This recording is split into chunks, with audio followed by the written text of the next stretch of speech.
जो तांत्रिक क्रिया करता है या तंत्र करता है उसकी ऊर्जा सतत घटती रहती, तो सहज नहीं है कि किसी पे कोई भी तंत्र कर देना या उस तंत्र की क्रिया को लागू करवा देना। गूढ़ और मूल बात यह है कि कर्म विधान तब लागू होता है जब हमने पूर्व जन्म में या पूर्व में उस जीव के साथ वैसा कुछ कर्म किया है, तो उस जीव के मन में यह भाव आएगा कि मैं इस पर तंत्र क्रिया करूं और इसे विनाश की तरफ बढ़ाऊं।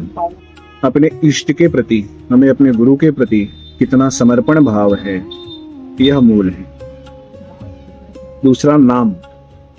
अगर नाम जापक है तो कोई भी प्रकार का तंत्र उसके ऊपर लागू नहीं होता। मूल ये कहना चाहूंगा कि ना हम शरीर हैं और ना ही हम मन हैं, हम उस आत्मा है, परमात्मा के आत्मा है।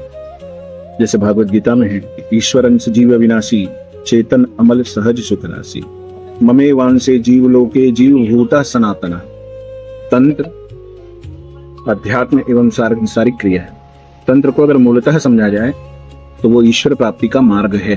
अगर हमें कोई परिस्थिति से गिरा रहा है, अपमानित कर रहा है, क्लेशित कर रहा है, तो हर परिस्थिति बिना परमेश्वर के आज्ञा के आपके पास नहीं आएगी, क्योंकि जो क्रिया करने वाला है वो भी प्रकृति का अंश है और जो लेने वाला है वो भी प्रकृति का अंश है। बस दोनों में फर्क यह है कि वो प्रकृति से कितना जुड़ा है और आप कितना जुड़े हो, वो कितना समर्पित है और आप कितना समर्पित। जिसकी शरणागति ज्यादा होगी उसकी विजय होगी। आप नाम करिए, आप शरणागति की तरफ बढ़िए, आप पे कोई क्रिया लागू नहीं हो सकती, क्योंकि जिसके रक्षक स्वयं प्रभु हो जाए तो क्रिया कहां से चलेगी। इसलिए हमें इन प्रपंचों में नहीं पड़ना। जिसे जो करना है वो करने दीजिए, वो अपने नए कर्म को जन्म दे रहा है और हमें केवल सहना है, शरणागत भाव से सहना है। शेष चर्चा आगे। जय जय श्री राधे श्याम।